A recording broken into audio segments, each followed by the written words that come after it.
Изложбата «Сандро, княз Александър фон Батенберг.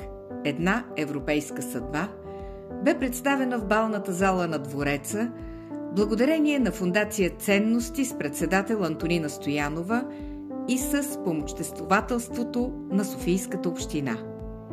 Непоказваните досега снимки, както и неизвестни факти от живота на първия български владетел след освобождението, са плод на усилията на 5-членен изследователски екип от Фондация Хайлигенберг Югенхайм.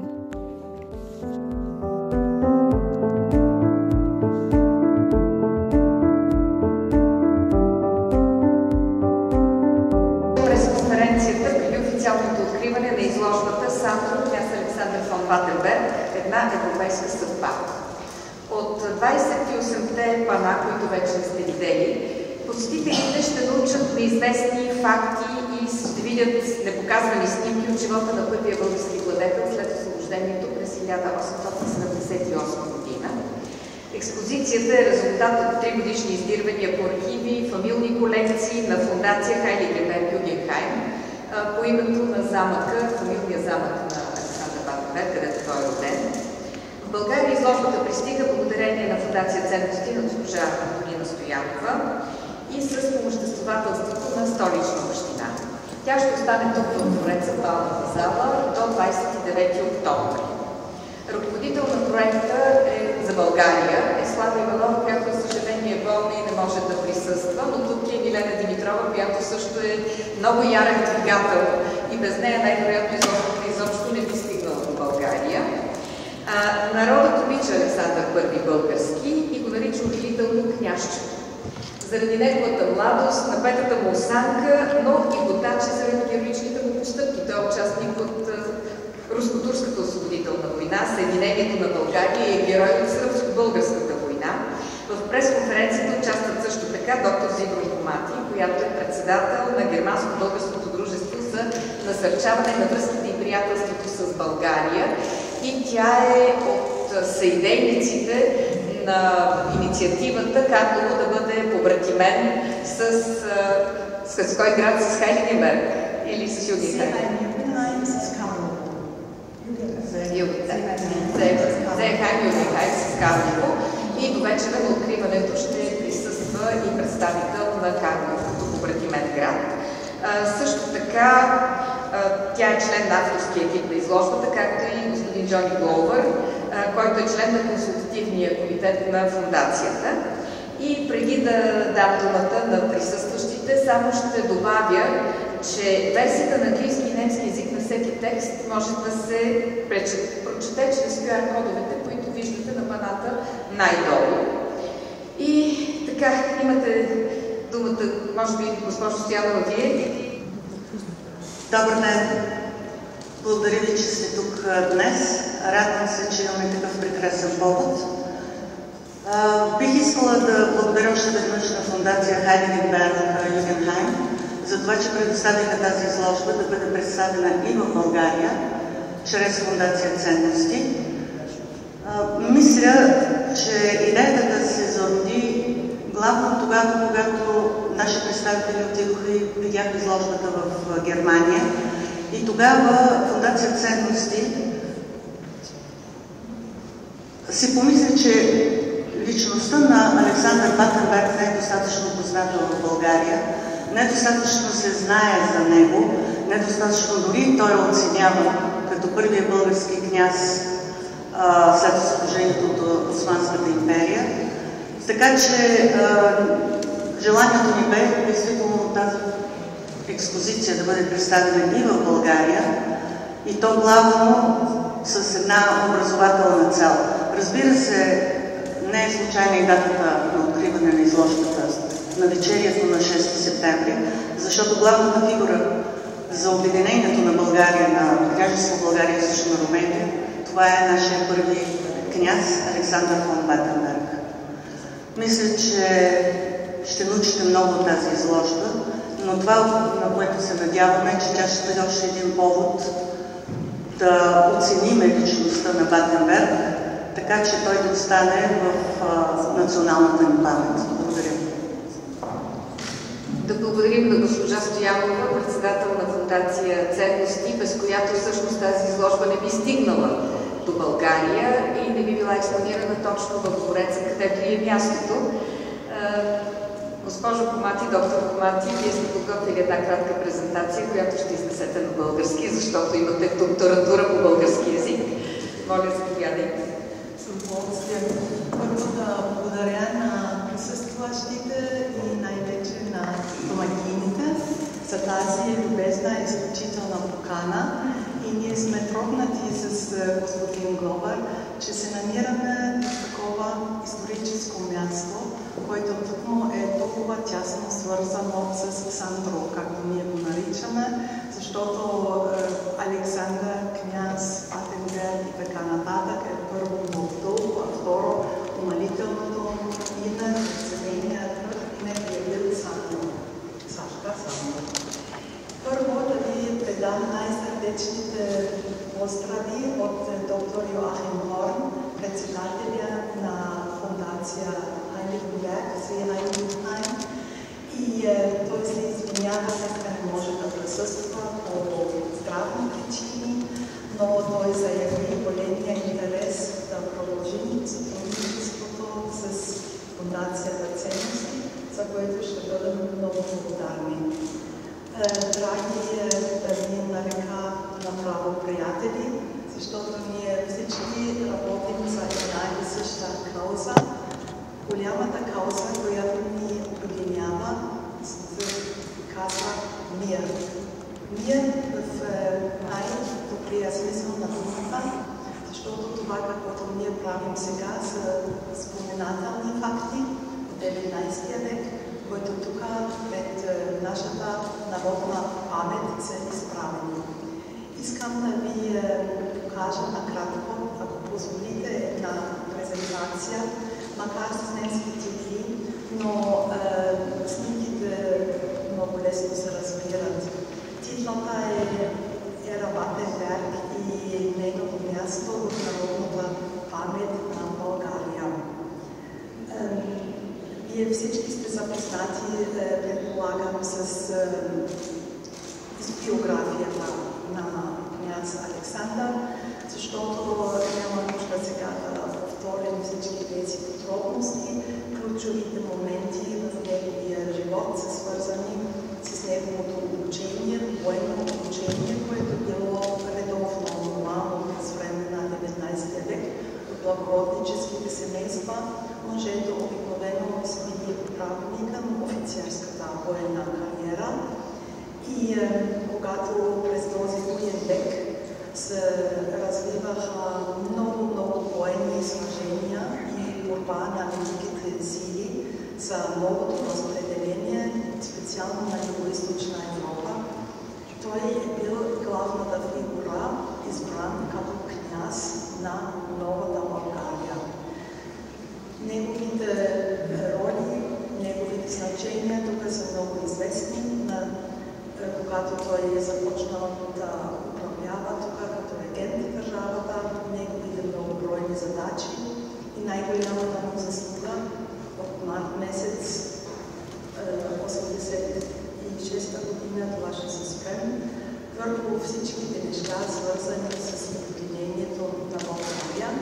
Известно ли е, че той след България, неговото корабоплавание, ако така може да се каже, се премества в Австрия, в Грац.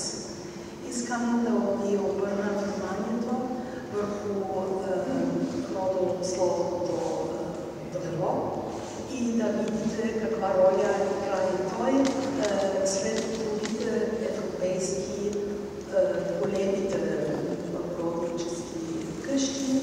Всички са родини, включително с английското кралство и до Гърция, Испания,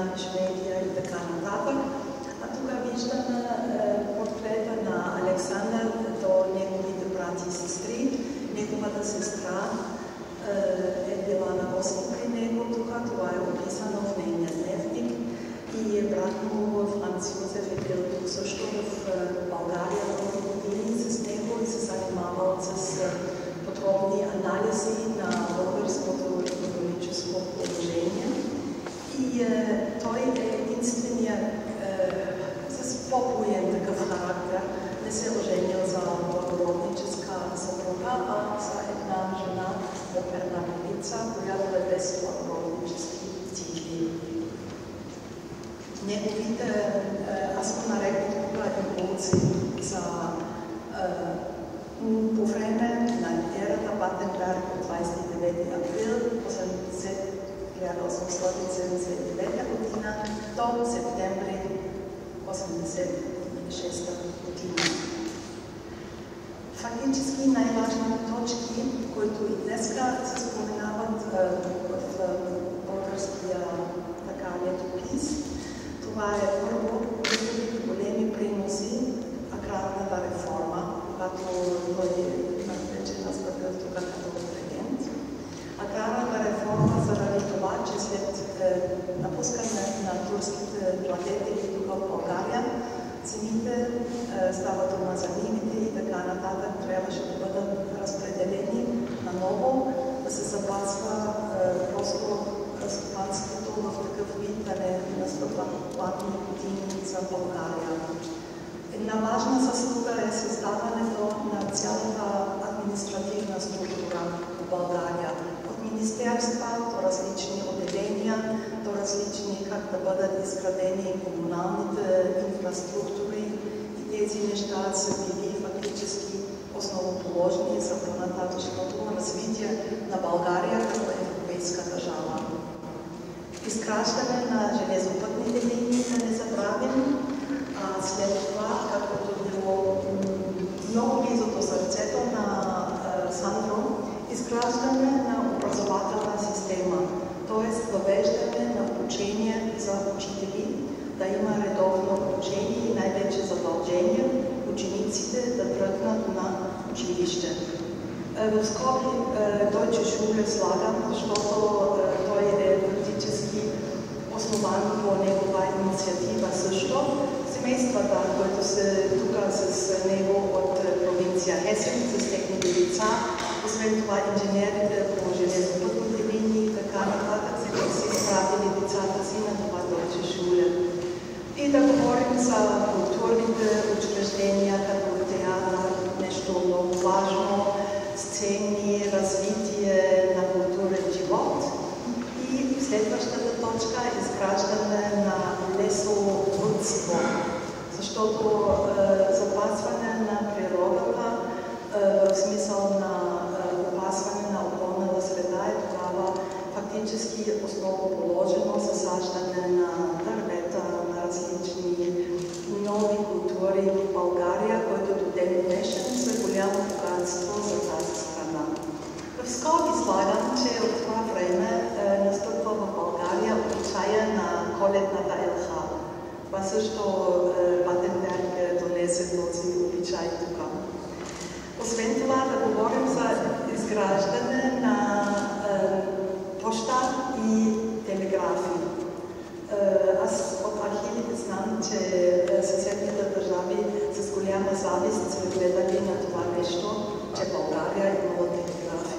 Това беше било нещо великолепно за това време. Съобщението се развива, пощенската система се развива, т.е. комуникацията става възможно за тогавашния европейски стандарти. Освен това, имаме големите заслуги в изграждане на градски структури, т.е.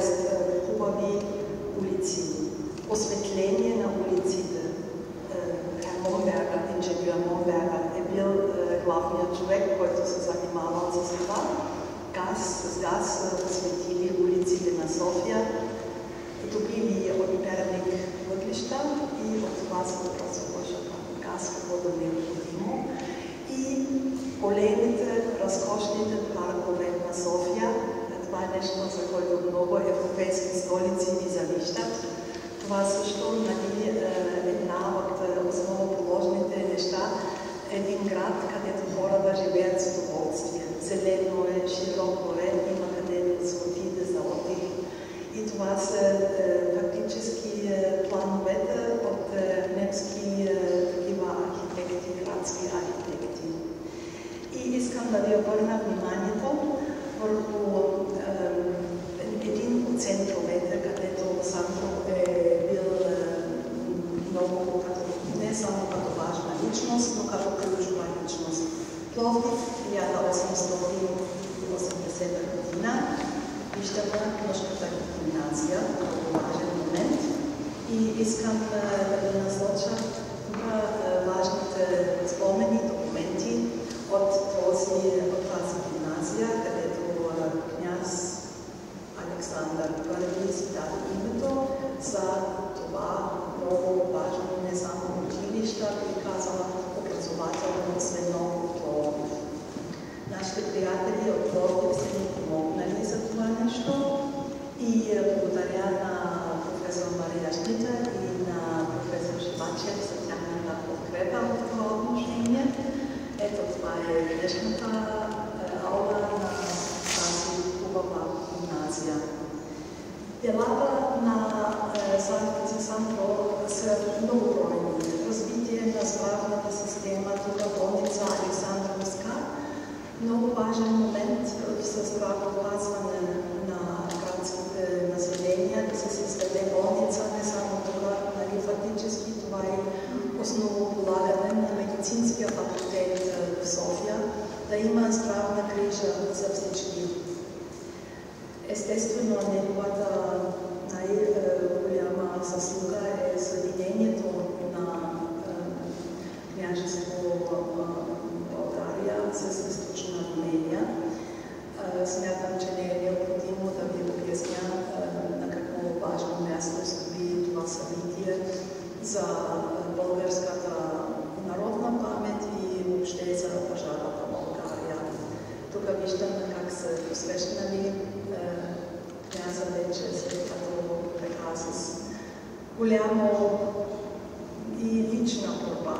Ние знаем, че той е бил в едно страшно положение преди това съединение, защото от източна линия властните силите си били вече категорично за това обединение. Но Сандро е знаел прекрасно, че Русия не е желая това обединение. Тоест, той е точно между тези две сили разположен, обаче се решава за българската кауза и това е една от големите му заслуги. Също така, изграждането на Александър Невски е една от неговите заслуги, защото идеята и най-вече финансирането е голяма част се дължат на неговите не само присъствие, но подкрепата най-вече. Бих искала да ви обърна вниманието накрая, като заключително неговите приноси, тук сме изредили, и за неговата ранна кончина, и за памета, и най-вече за опасване на неговата памет, неговото място, където той почива за винаги в мир, мавзолея в София, който е изграден в неговата чест, и местата, които са свързани с неговия живот в България. Да ви обърна внимание върху нашата каса. Изложба в Германия миналата година. Това е един кратък обзор. Имахме много уважаван, важен гост, доктор Вейхов от София, който присъствувал с неговите картини и по този начин допълнил и обогатил нашата изложба. В тези зали, които виждате тук, това е залата Хайденберг. Ето в тази зала се водеше голямата европейска политика. Бисмарк, руските царе са идвали тук поради роднинските връзки и Хайденберг дълги години е бил центъра на европейска политика. Това е така наречения Гатен салон, градинският салон, където ето виждате паната, който сега виждаме, прекрасния български превод, благодарение на моите мили колежки, на които искам да отправя специална благодарност на Карантилка. Толкова разкошно, толкова прекрасно сътрудничество, за което съм много благодарна. В София намираме много неща, които ни помнят за живота на княз Александър I. Ето тук дори отбелязано. И, уважаеми гости, искам да ви благодаря за вашето внимание и с радост ви очаквам вашите отзиви и с голяма радост очаквам нашето бъдеще сътрудничество. Благодаря ви. Благодарим на доктор Сигурно Матия. Сигурно съм, че научите много неизвестни факти за княз фон Батенберг, които дори в изложбата няма да намерите, защото 28 пана никога не са достатъчни да отразят един живот. И също време пак да подчертая, че благодарение на Фондация Ценности тези пана са тук и ние можем да научим едно важно къще от нашата история. Сега бих искала да дам думата на господин. Ich war jetzt zum ersten Mal in diesem Gebäude vor 3 Monaten. Das allererste Mal war sehr beeindruckt von diesem ehemaligen Palast von Alexander. Achso.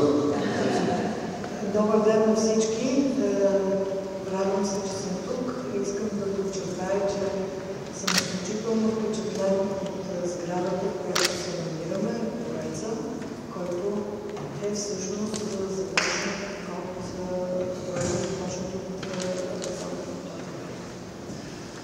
Ich war die ganze Zeit vor vielen Jahren, über viele Jahre, an der Vorbereitung dieser Ausstellung in Deutschland beteiligt. От няколко години участвам активно в подготовката на тази изложба, която днес откриваме. Und habe gesehen, wie das gewachsen ist. Noch mehr Bilder, noch mehr Text, noch mehr Information. Колкото повече време минаваше, толкова повече се събираше информация, история, картини. Und endlich nach Corona haben wir die Möglichkeit gehabt, die Ausstellung auszutragen in Seeheim-Jugenheim. В Seeheim-Jugenheim, където е въпросния замък, двореца, който говори госпожа Мати, най-сетне след приключване на пандемията и мерките корона-ковид, успяхме да открием тази изложба, за която работим много дълго време. Und jetzt ist es hier in Sofia. Also das war damals im September vom letzten Jahr, wäre das eine sehr große Überraschung. Миналата година, септември, дори не можехме да си представим, че тази изложба за толкова кратко време ще бъде представена в двореца в София, но ето, че тя е факт. Und ich finde es großartig, dass es hier in dieser Kulisse, in diesem Palast, ehemaligen Palast, gezeigt wird. Und als Beteiligte von Anfang an ist das ein Guttun für das, was wir an Energie und an Ideen hineingebracht haben und sehen, dass es hier auch wunderschön dargestellt wird. Тази прекрасна кулиса, тази прекрасна обстановка на този дворец, за мен като участник в цялата история на създаване на изложбата е безкрайно лично удовлетворение да видя как тези пана, тази изложба се вписва прекрасно в обстановката на двореца, където всъщност е най-подходящото място. Vielen Dank. Благодаря. Уважаеми колеги, имате думата за въпроси. Моля всеки да се представи от коя медия и как се казва. Ако, разбира се, госпожа Зигро не е била толкова изчерпателна, че ви оставила безмълвни.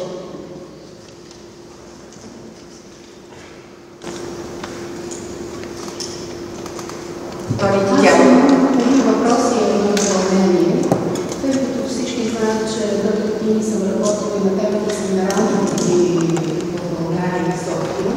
Всъщност в София има един квартал, който е кръстен на Александър Батенберг, и това е квартал Княжево, защото той има мисля, да се направи резиденцията и сега се нямаше и щом ще бъде изгода резиденция, така нека и кварталът да отвориме, но благодарение на него ние държиме и двете минерални обекти от най-голямите минерални изходи, това са в Горна Баня и в Княжево.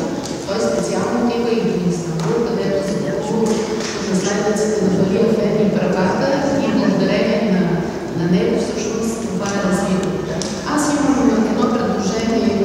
консолидация на ценности, за да продължим това, защото аз смятам, че нашата столица България ние сме в дъното на този свят. Човек, да, в Княжево са почнали много първи неща. Имаме плочата на Лев Константинов, там почна туристическото движение, трябва да се прави в Княжево, да има не само плоча за човек, който е направил толкова много за България, за София и за този квартал, но там и самата плани Ябълска, за съжаление, е в крайно състояние. Може да направим нещо, да се поеме на инициатива там, както е този красив край, център на София, нещо, което да напомня за нашите княжества, да види и за цялото модело в това отношение. Благодаря на въпроса на вашето по-скоро предложение на госпожа Сията, като да видим тази насока. Трябва да кажа и нещо друго. За мен това е нов факт, за което действително ви благодаря. Така че ние имаме... Вижте как от една изложба човек има идеи за продължаване на дейността. Имаме една идея, която вероятно и се надявам, че ще бъде изпълнена, защото Фондация Ценности има конкурс, национален исторически конкурс, който провежда всяка година за деца между 16 и 18 години. И ние задаваме обичайно темата. Идеята е, че децата изследват на своето родно место темата, която е зададена. И днес точно това говорихме, че следващата тема би била добре да бъде за Александър Батенберг. И тогава децата могат да изследват от родното си место или от родния си край факти и събития, които са свързани с неговата личност. И това ще обогати още повече познанията им за него. Но това за Княжево благодаря ви. Ученици от Сливница разгледаха с интерес експозицията, посветена на сливнишкия герой. Изложбата Сандро гостува в Народното събрание по покана на неговия председател Росен Желязков. При откриването президентът Петър Стоянов произнесе пламенна и вълнуваща реч. Председателят Желязков разгъна една прекрасна историческа картина, връщайки ни към едно от най-романтичните времена в българската история. Възкачването на княз Александър фон Батенберг на българския престол. И, както казваше любимата ми учителка по история, 25-то основно училище в Пловдив, а какви са изводите от всичко това, което ви казаха току-що. И на мен се ще да кажа няколко думи точно върху той.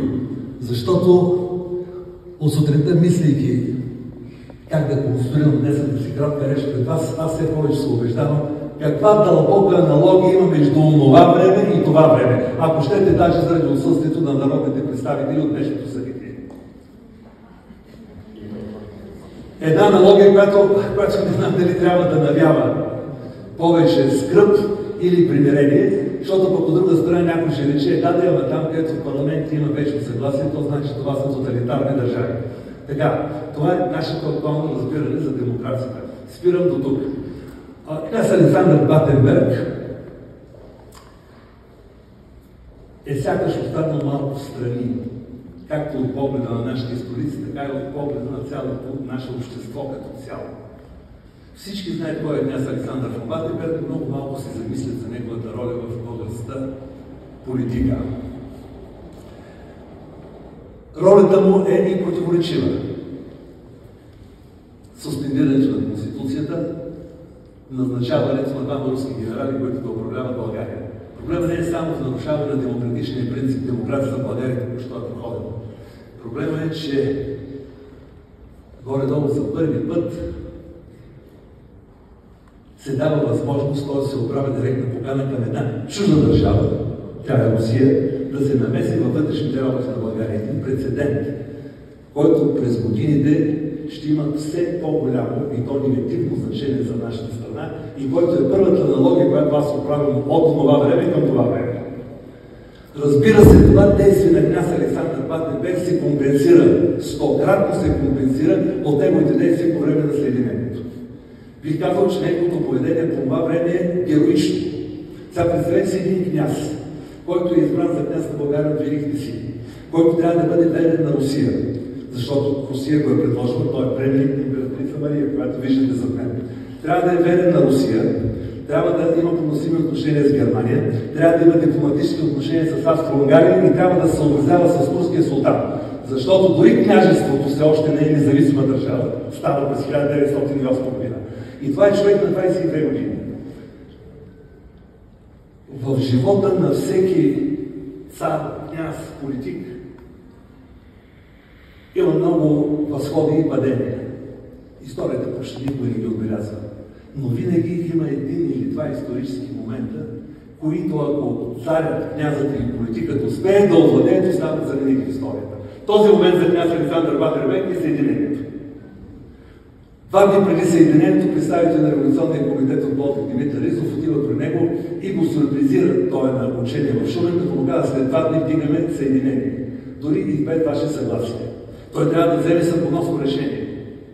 Искам да очертая с 2 думи каква е ситуацията към този момент. Обявяване на Съединението почти означава обявяване война на Османската империя. Всъщност, чрез Съединението се откъсва една от най-развитите и в материално и духовно отношение европейски земи от Османска Турция. Това означава да ни се разсърдат и Сърбия и Гърция, които виждат разширяването на България един много сериозен конкурент. Да напомня, правителството на София, княжество България, начало с Петко Каравелов, категорично смята, че в момента не е удобен. Петко Каравелов праща за ръка до харамиите в Пловдив. Кажете на ония в Пловдив да си натискат парцалите. Точно това представлява за ръката написана на лист хартия. Трябва да вярваме на Симеон Радев. В самия Пловдив, Народната партия, която управлява, и там са също добили хора, Иван Естратия, Гешев, Константин Величков, Вазов, Михаил Маджаров, също се чудят какво да правят. В един момент Константин Величков, и това трябва да остане в историята, прави предложение официалната власт в Пловдив да обяви Съединението. Решението обаче владеят първо до руското консулство да се посъветват. Съветът от там е не. Ние сме против Съединението. Така те пропускат историческата златна възможност да се впишат в българска история. На този фон го прави един 26 годишен младеж, който на всичко отгоре не е българин, не е роден българин. 2 дни след Съединението в Търново той приема, това е официалният акт, българското съединение. И с това остава завинаги в историята на България и това подпечатва неговия обратен билет към родното му място. Събитията по това време имат още едно голямо значение, а то е, че за първи път обръщат действеното българско политическо съзнание. До тогава той е черно-бял. Ние имаме само един приятел, това е Русия, чакаме тя да господи и всички други велики сили са наши приятели, защото помагат на Османската империя срещу този наш стремеж. След Съединението обаче Русия срещу Съединението. Тя отзовава своите висши офицери и обезкръвява българската армия. За първи път българско национално съзнание се появява въпроса: имаме ли ние национални интереси, които са различни от руските национални интереси? По-будните българи веднага отговарят да. В голяма степен за това самоосъзнаване роля има именно Александър I Батър Берг. Той пак е начало на войската по време на Сръбско-българската война. Двете събития, Съединение и Сръбско-българска война, категорично трябва да се изучават заедно. Без български успех, Сръбско-българска война, никой не знае дали изобщо щяха да имаме Съединение. Победата при Сливница, Драгоман и Благоляд подпечата българското Съединение. И така, по този начин Александър I подпечата, както казах, и своя билет за връщане в родния му дом. И все пак, нека да си припомним защо и най-обикновеният българин в най-отдалечените селски поливи е гледал с умиление и истинска любов на Александър Батър Берг. Защото той персонализира възродената българска държавност. Млад, хубавец, спомнете си дядо Йосиф гледа. Известният разказ на Вазов, дядо Йосиф, който се явява малко на Великата война и не може да види със собствените си очи какво значи свободна България. Когато в затънтеното сърце се връща единствения войник, той пипа униформата му, копчета, фуражката, целува сабята и му вика: значи имаме наша войска. Имаме, казва войник, имаме наши капитани. Имаме и наши княз. Щом имаме наши княз, казва дядо Йосиф, усетих свободата на България. Анжек сега ни трябваха очи. Така завършва Вазов своя разказ. Анжек и на нас сега не трябва да учи да се ориентираме в днешната ситуация, Затова си струва от време на време да правим аналогии с онези романтични и много драматични периоди от историята на България. Още веднъж ви благодаря.